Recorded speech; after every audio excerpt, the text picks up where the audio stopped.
जय श्री कृष्ण। श्रीमद् भगवद गीता श्लोक नंबर 2.4।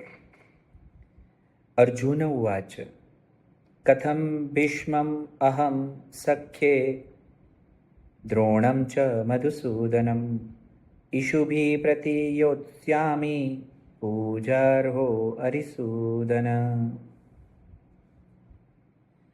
અર્જુન કહે છે કે હે મધુસૂદન, રણભૂમિમાં હું બાણોથી કઈ રીતે ભીષ્મ પિતામહ અને દ્રોણાચાર્ય વિરુદ્ધ લડીશ, કેમ કે હે હરિસૂદન, તેઓ બંને મારા માટે પૂજનીય છે.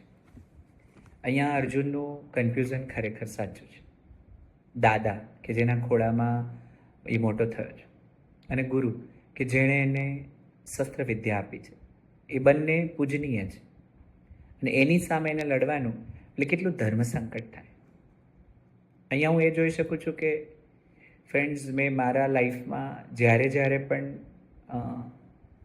બંને સાચું હોય અને મારે રાઈટ ડિસિઝન લેવાનું હોય તો મેં લીધું છે કે